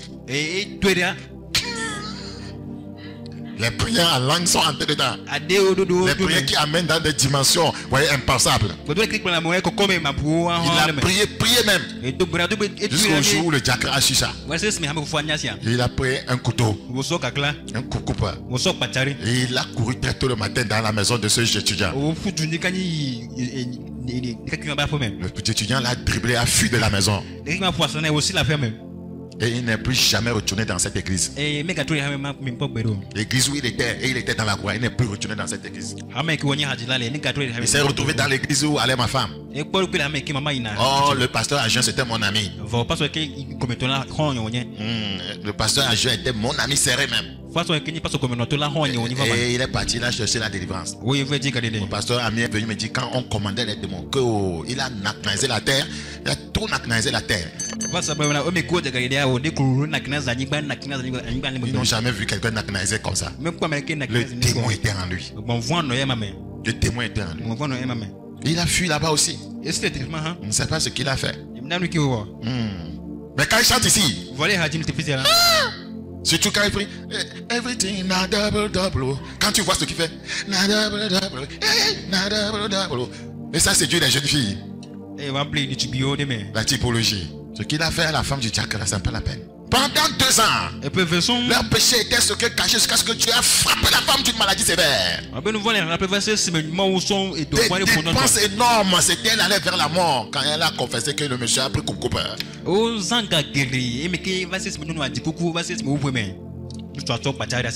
Ce n'est pas bon. Que Dieu ait pitié de nous. Brise les cœurs des gens. Ce n'est pas seulement les pasteurs. Les membres brisent les cœurs d'autres membres. Notre mission, c'est de guérir les cœurs brisés. Toi aussi, tu dois te dire, je dois guérir un cœur brisé. Il y a des gens qui disent qu'on doit guérir mon cœur brisé, mais eux, ils brisent le cœur des gens. Donc, le péché et la rébellion vis-à-vis de la parole de Dieu ont entraîné l'homme dans bien des malheurs. Regardez dans Psaume 107. Psaume 107. Psaume combien? Psaume chapitre 107. Psaume 107. Ça passe à quel genre de rencontre de prière ça? Tu dois aller prier. Tu vas prier autre prière. Pas possible quoi. Les choses se passent. Les choses se passent. Le pasteur veut délivrer les femmes. Il les prie bien. Il les prie. Non, c'est pas possible. Et les gens ont le cœur brisé partout. Psaume 107 10. Somme 107 et 10. Somme 107 et 10. D'autres, voyez, se prêtent de l'argent dans l'église et l'autre, quelqu'un d'entre eux ne veut pas payer. Les cœurs sont brisés. Voyez, nous devons revoir ces choses-là. Somme 107 et 10. Ceux qui avaient pour demeure les ténèbres et l'ombre de la mort vivaient captifs dans la misère et dans les chaînes. Pourquoi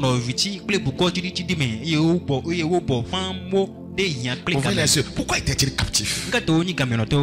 Pourquoi étaient-ils dans la misère? Pourquoi étaient-ils dans les chaînes? La Bible dit qu'ils avaient pour demeure les ténèbres, le péché. Ils avaient pour demeure les ténèbres. Quand vous demeurez à la place du péché, de la rébellion, voyez, vous serez enchaîné, vous serez un captif. Et c'est ça qui engendre ce dont nous parlons. Beaucoup de familles sur la terre aujourd'hui, voyez, vivent dans les ténèbres. C'est pourquoi la famille aujourd'hui est atteinte par divers maux. Vous avez les violences conjugales. Ça engendre les brisements de cœur. Des hommes qui battent leurs femmes. Il y a des femmes qui battent leur mari. Oui, il y a des femmes militaires qui battent bien leur mari. Quand on dit que les femmes battent leur mari, les gens se disent que vous oubliez qu'il y a des femmes militaires, des femmes gendarmes, des femmes commandos qui sont mariées. Quand l'homme fait, il le met, il le tabasse bien.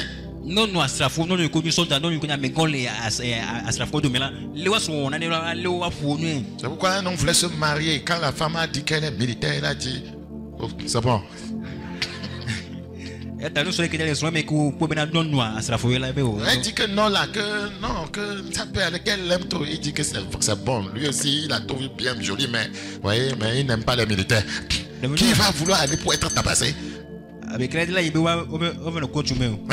Quand l'autre va, la femme qui doit t'aider en famille, te préparer à manger, elle dit hein, à la cuisine. Non, tu fais comment? Allez, gardez-vous.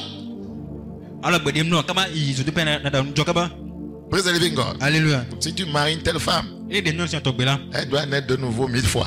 Elle être sanctifiée 1 milliard de fois.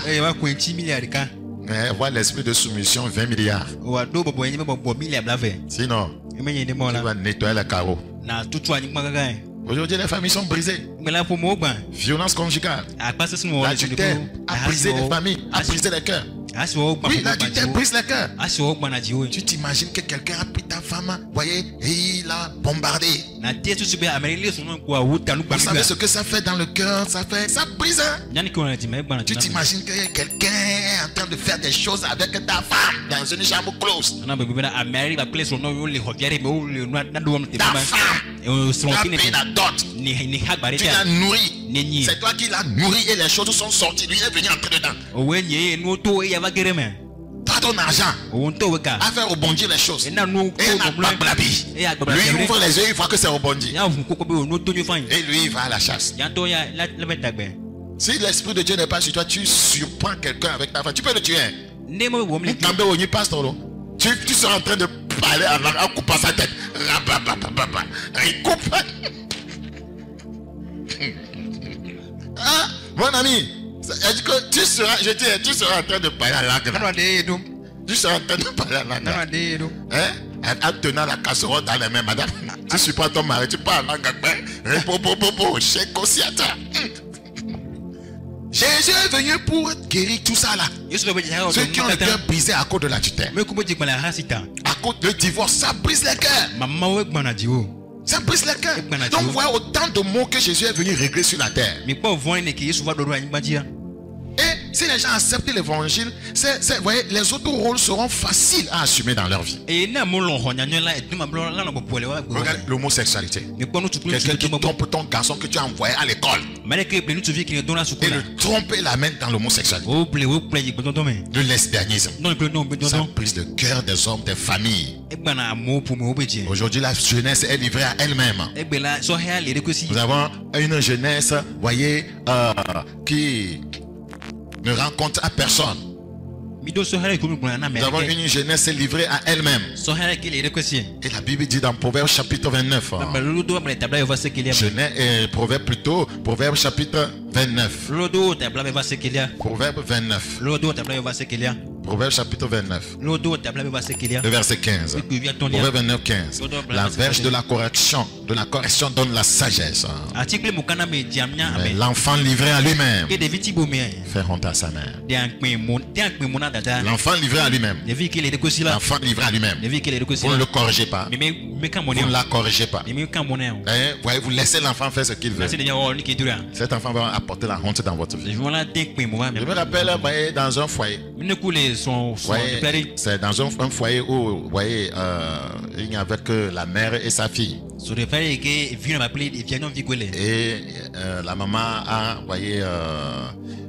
amené une bonne dans le foyer. Une jeune fille teenager de 13-14 ans comme ça. Et elle fait absolument rien dans la maison.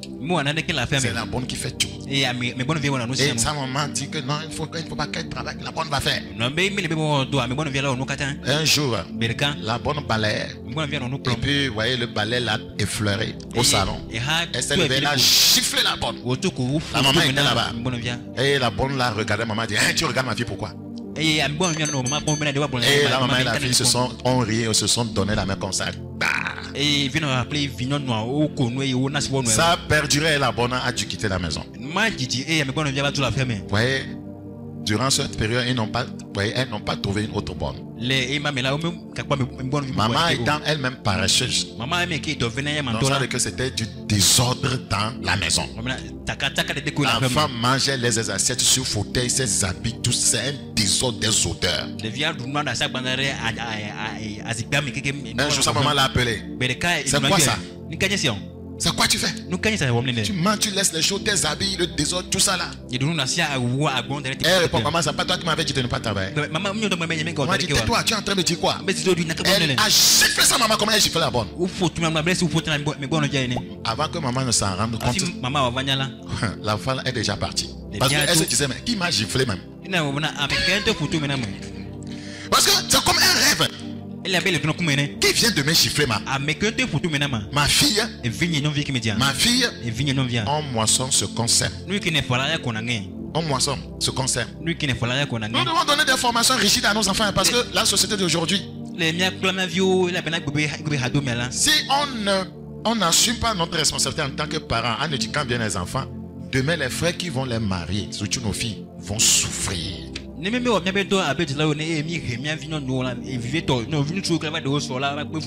enfants qui ne sont pas humbles, les enfants qui sont orgueilleux, les enfants qui méprisent les autres, les enfants qui pensent qu'ils sont plus comment on dit ça, plus éduqués que d'autres. Ils ont plus les moyens que d'autres. Voyez, nos frères vont souffrir demain. Jeune fille, apprends à travailler. Apprends à travailler. Apprends à travailler, jeune fille. Praise the living God. Alléluia. Les hommes, malgré que, voyez, ils vont se marier demain, voyez, et être servis par une femme. Vous allez voir les hommes qui travaillent parce que tu vas passer par une période qu'on appelle le célibat. Qui va te préparer la pâte? Qui va aller te puiser de l'eau? Qui va laver tes habits? Qui va laver les assiettes? Nous, on est passé par là. Bien sûr. Je n'ai pas resté tout le temps chez mes parents. Tu es resté seul avec un ami. Vous allez manger comment? Vous êtes obligé de préparer. Toi-même, tu imagines une sauce qui est n'importe quoi. Tu manges. L'essentiel, c'est que c'est passé par le feu. Le feu arrange les choses. Praise the living God. Alléluia. Alléluia. L'éducation doit être rigide. Parce qu'aujourd'hui, oui, les foyers se brisent un temps. Ta fille va se marier, elle va revenir le lendemain. C'est la vérité. Un homme m'avait appelé après une prédication à la radio Zion. Que ça m'a écœuré. Il dit qu'il a marié la fille d'un pasteur. C'est pas parce que c'est la fille d'un pasteur que c'est garanti. Elle peut ne pas avoir assimilé l'éducation qu'on lui a donnée. Elle peut ne pas naître de nouveau. C'est à l'âge mature adulte que l'enfant de Koumoï était sauvé. Malgré tout ce que la maman faisait. Parce que des fois les enfants ont une mauvaise éducation dehors. Vous ne savez pas que d'autres enfants corrompent vos enfants à l'école. C'est à l'école que ça se passe. L'enfant de ce grand homme de Dieu, une grande femme de Dieu, était dans l'occultisme. Vous avez le témoignage sur le YouTube. Son enfant était dans l'occultisme. Mais les enfants vont être avec vous. Vous avez pensé que ce sont des saints. Il faut la prière. Ils vont parler le langage chrétien. Ils vont venir des fois à l'étude biblique. Leur cœur n'est pas dedans. Mais ils sont en train de faire autre chose. C'était un témoignage émouvant. Si le vieux ne priait pas, Satan allait emporter un enfant comme ça. Et nous, notre laisser aller. Frère, vous ne pouvez pas imaginer l'éducation des enfants de moyens. Ce n'est pas de l'amusement. Surtout la maman. La première femme. Mais regardez comment l'ennemi s'est infiltré. Alléluia. Amen. Nous devons faire assez. Nous devons faire assez. Nos enfants venir à l'église, c'est un problème pour eux. Ils trouvent leur confort dans autre chose que dans la maison de Dieu. Vous pensez qu'un enfant d'un grand de Dieu, éduqué, enseigné quotidiennement, souvent, les regards sont sur lui. Mais l'ennemi l'a pris. Votre enfant qu'on ne voit même pas à l'église, qui ne s'intéresse pas à l'église, vous allez penser qu'il est saint là-bas. Dehors là-bas, là, c'est vite fait là. Dehors là-bas. Mais ils vont être avec vous comme des saints là. Comme des saints. Un monsieur a surveillé sa fille. Qu'elle va se marier avant d'être, comment on dit, déflorée. Comment on dit ça? Déviergée. La surveillance était, vous voyez, serrée. Un jour, l'enfant, on a constaté que l'enfant a, voyez, le VIH. On va faire le test, on voit qu'elle est vierge, personne ne l'a touché. Vous savez ce qu'on va découvrir? Elle a attrapé parce que son copain allait avec, voyez, l'anal. Parce que elle sait que les parents vont vérifier là-bas. Et c'est de l'autre côté que ça se passait. Vous ne connaissez pas nos enfants. Il y a des filles qui ont été testées vierges mais qui ont la grossesse. Donc les frères qui se doutent, vous avez des petites soeurs et vous vous masturbez dans la douche et vous libérez des liquides. Attention, votre petite soeur, on ne sait pas par quel moyen peut attraper une grossesse. Parce que ce truc-là voyage. Restez là-bas.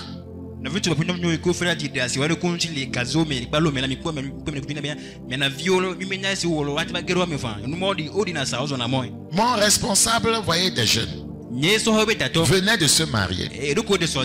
Ouais, ça c'est lumière à la cité, pas dans l'église, lumière à la cité. Et voilà.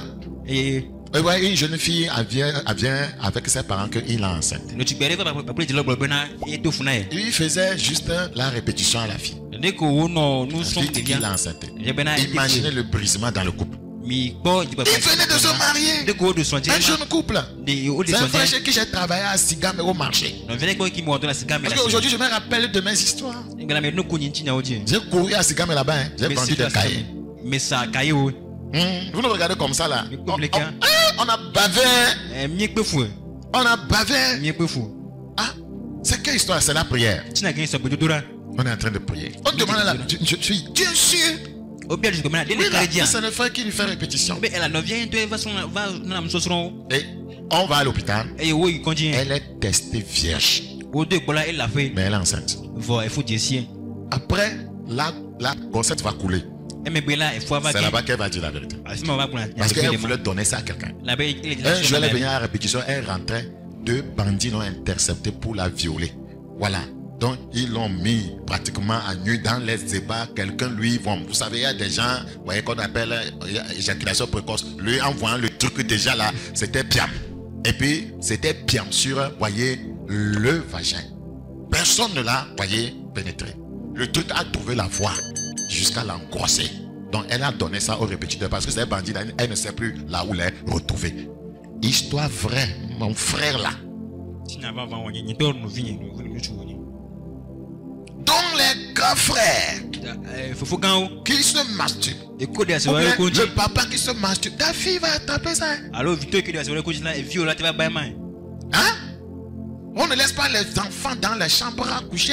Parce que peut-être que vous avez laissé certaines semaines là-bas, vous n'avez pas débarrassé et l'enfant est parti se coucher là-bas. Oui.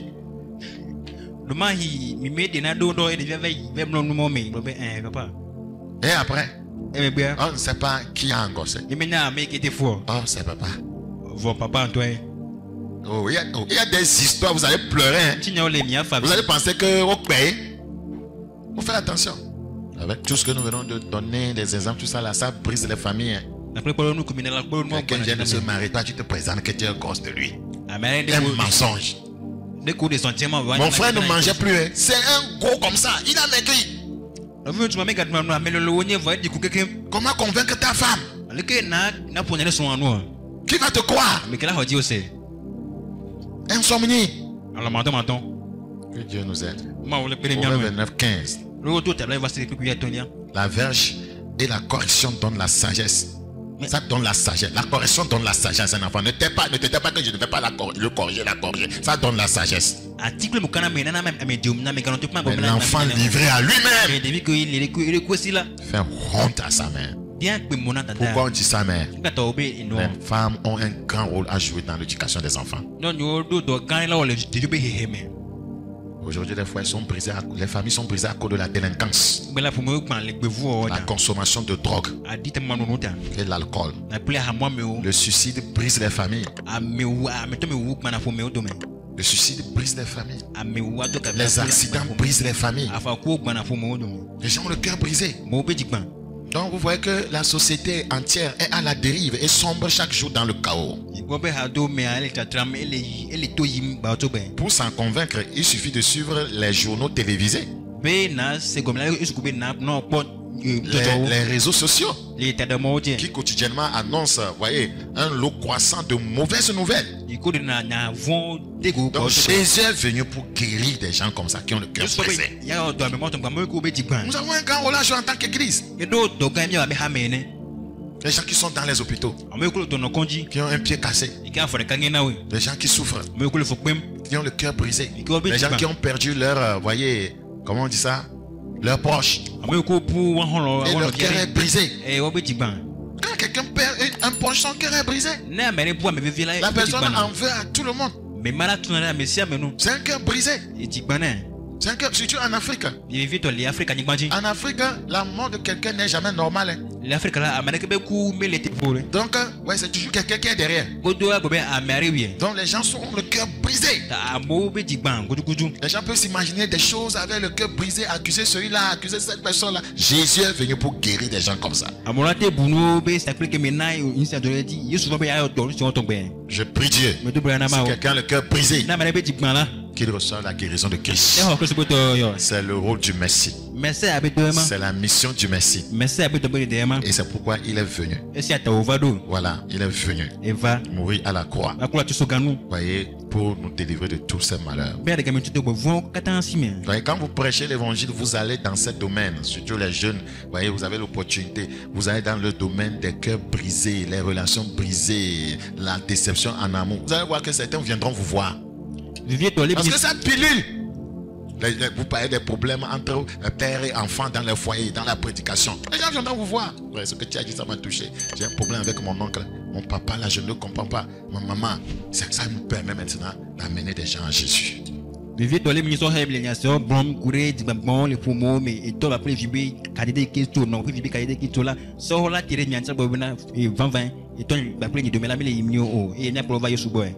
les gens, normalement, les gens dans le monde, la plupart ont le cœur brisé. Mais ce qui est encore déplorable, c'est savoir qu'au milieu des chrétiens, il y a aussi des gens qui ont le cœur brisé. Beaucoup ont le cœur brisé dans l'église et ont sombré dans la rétrogradation et l'apostasie. Des fois, à cause du comportement malsain et immoral de certains leaders qui amènent, voyez, leurs fidèles dans l'immoralité. Voyez, les gens ont le cœur brisé. À force de mentir les gens dans les églises, voyez, de tromper les gens, d'induire les gens en erreur. Voyez, ceci bat de faux serviteurs. Voyez, cela a amené le brisement de cœur de plusieurs personnes. Les gens ont été découragés. Les gens ne veulent plus entendre parler, voyez, des assemblées chrétiennes. Et à cause du cœur brisé dans les milieux chrétiens, les gens préfèrent retourner dans le monde. Jésus a la solution. Praise the living God. Alléluia. Dans Jean chapitre 10, nous ne devons pas oublier que le diable qui est le voleur ne vient que voler, voyez, détruire et égorger. Jésus, il est venu pour nous donner la vie en abondance. Le péché qui est l'œuvre du diable amène la destruction physique, psychologique et spirituelle de l'homme. C'est ça qui engendre le brisement. Le péché, c'est la désobéissance, voyez, à la parole de Dieu. Dans 1 Jean chapitre 3, le verset 4. Ouais, c'est un fléau. Le péché est un fléau qui nous égare. Loin, voyez, des plans bienveillants du Seigneur. Le péché avili et salit l'être humain, voyez, en l'assujettissant, voyez, à des comportements indignes et honteux. Le péché est à la base de l'effondrement de la famille et de la société en général. Si une famille s'effondre, une famille s'effrite, voyez, c'est le péché qui est à la base. Dans le monde et les églises qui tolèrent, voyez, ou encouragent le péché sont remplis de cœurs brisés, blessés d'âme.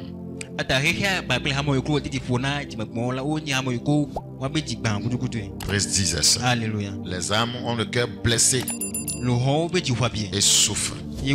Et de telles âmes ont besoin, voyez, d'être libérées, voyez, de leur lourd fardeau. Le Seigneur est venu pour apporter la guérison à ces cœurs brisés par des années de souffrance. Je vais lire 3 passages, on va s'arrêter. Nous continuerons l'enseignement la prochaine fois. Vous voyez que ce n'est pas aussi simple que vous croyez. On lit simplement, voyez, tout ce qui est à l'intérieur. Nous allons parler de 2 choses seulement. Annoncer la bonne nouvelle aux pauvres, guérir les cœurs brisés. Il en reste encore qu'on doit décortiquer. Psaume 34. Psaume chapitre 34. Psaume 34. Psaume chapitre 34. Verset 19. Psaume 34, 19. L'Éternel est près de ceux qui ont le cœur brisé. Vous voyez pour la raison pour laquelle il est venu. Je ne sais pas ce qui vous a brisé le cœur, mais Jésus guérit. Ça peut être des problèmes de famille, des problèmes relationnels, ça peut être la déception dans une relation. Vous voyez, oubliez le passé, laissez le Seigneur vous guérir. Le Seigneur dit, je vais faire une chose nouvelle. Sur le point d'arriver, ne la connaîtrez-vous pas?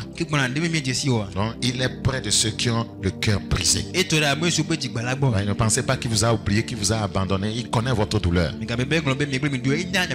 Votre cœur a été brisé. Voyez, n'accusez pas l'autre. Sachez que le fondement, la base, c'est le péché. Répentez-vous simplement et attendez-vous au Seigneur. Et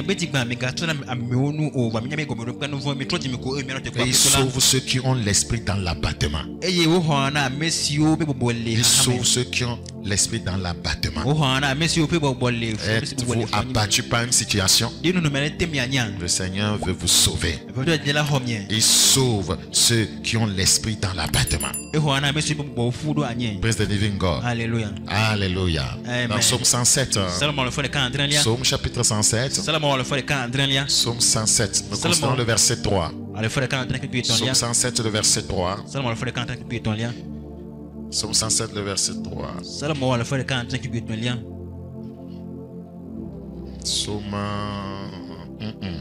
147, s'il vous plaît. Pas 107. 147. Salmo à la fois les cas blancs ne vendront rien. 147, s'il vous plaît. À la fois les cas blancs ne vendront rien. Le verset combien?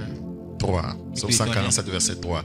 Il guérit ceux qui ont le cœur brisé. Et il y a un monsieur qui a appelé un monsieur petit malin. Et il pense leurs blessures. Et il y a au blau fait à bio. Si vous n'avez jamais souligné ça dans votre Bible, soulignez ça. Moi j'aime ça. Je crois à ça. Il guérit ceux qui ont le cœur brisé.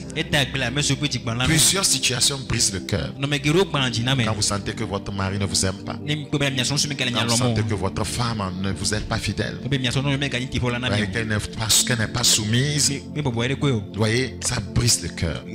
Quand vous voyez que votre mari va chercher ailleurs, ça brise le cœur. Quand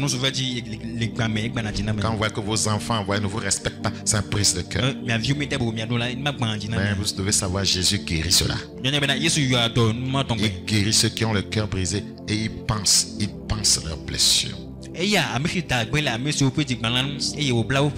Alléluia. Amen. Il pense leurs blessures. Que Jésus pense ta blessure.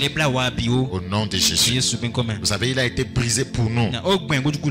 Vous vous rappelez qu'il a été brisé à cause de nous. Et c'était pour nous délivrer. Pour nous guérir de tout brisement de cœur que lui-même est passé par là. Jésus a eu le cœur brisé quand Judas l'a trahi. Jésus a eu le cœur brisé quand son propre peuple l'a rejeté. Jésus a eu le cœur brisé quand ceux pour qui il était venu, étaient en train de le traiter, de voleur. On le traitait de voleur. On l'a traité de menteur. On l'a appelé imposteur. Toi, tu veux aider quelqu'un. Tu veux le délivrer. Tu veux le sauver. Tu lui veux du bien. Tu veux l'amener au ciel. Tu t'investis pour ça. Et il te traite d'imposteur. Il te traite de voleur. Oui, ça brise le cœur. Ça brise le cœur. Tu as pris des années pour former un apôtre et il te trahit. Il quitte, ça brise le cœur. Ça brise le cœur. Oui. Donc Jésus est passé par là. Ne pensez pas qu'il n'a pas souffert. C'est pourquoi il consent, comment on dit ça? Il compatit. Il peut compatir à nos douleurs, à nos difficultés. Les gens pensent que Jésus est comme nos parents biologiques. Non. Jésus est différent de nos parents biologiques. Même si quelqu'un ne compatit à ta douleur, Jésus compatit tellement. Ne sois pas dans la culpabilité. Si je n'avais pas fait ça, il n'allait pas briser mon cœur. Si je n'avais pas fait ça, il n'allait pas m'abandonner. Si je n'avais pas fait ça, répands-toi d'avoir fait ces choses et demande à Jésus de te guérir. Mais quand on fait et trouve ta joie en Jésus. Fais de lui ton mari. C'est un amen qui ne sort pas. Amen. Fais de Jésus quoi? Vous vous rappelez de cette femme Anne dans la Bible? La Bible dit que son mari, c'était après 7 ans de mariage. C'est ça? Oui, était décédée. La Bible dit qu'elle s'est consacrée au Seigneur. Elle trouvait sa joie dans le Seigneur. Jésus guérit. Elle n'a pas abandonné. Je ne vais plus servir. Je ne vais plus faire ça. Elle était une prophétesse même. Alléluia. Amen. Le Seigneur l'avait guéri. Le Seigneur l'avait guéri. Il guérit les cœurs brisés. Il pense les plaies des gens. Que le Seigneur fasse ça dans ta vie. Isaïe 53, 5. Isaïe 53, 5. Isaïe 53, 5. Vous savez pourquoi l'ennemi veut qu'on ait le cœur brisé? Il veut court-circuiter notre avenir spirituel. Il ne veut plus qu'on ait la joie de servir. Il ne veut plus qu'on ait la joie, d'accomplir notre destinée spirituelle. Mais on doit lui montrer le contraire. Jésus va nous guérir, nous allons servir Dieu et nous allons... Moi j'ai souvent dit, quand Satan me crée un problème, je vais lui en créer doublement.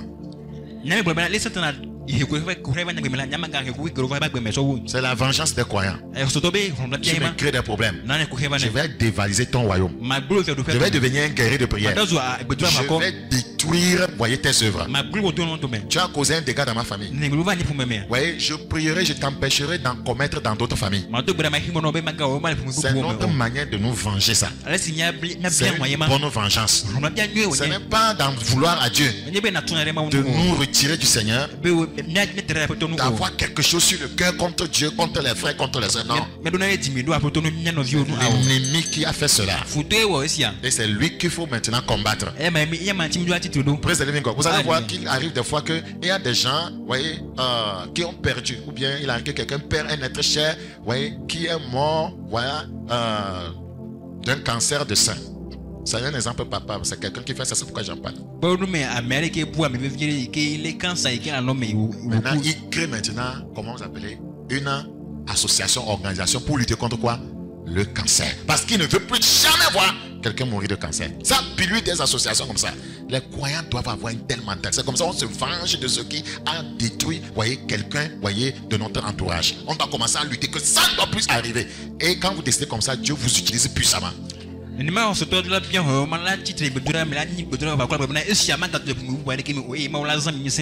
Praise the living God. Alléluia. Isaïe 53, le verset 5, on va s'arrêter là-bas. Isaïe 53, le verset 5. La Bible dit au verset 5, mais il était blessé pour nos péchés, brisé pour nos iniquités. On l'a brisé. Il est passé par là. Donc il sait comment nous souffrons. C'est pourquoi nous devons aller à lui. Et il saura nous guérir. Et c'est par ses meurtrissures que nous sommes guéris. Donnez-moi un bon amen. Amen. C'est par ses meurtrissures que nous sommes guéris. Nous allons arrêter ici. Vous voyez, ce sont là les deux premiers rôles du Messie. Je prie que Dieu nous donne, voyez, une onction qu'il faut pour que nous puissions, voyez, nous identifier à ces rôles et que nous nous mettions, voyez, au travail. Thank you, Jesus.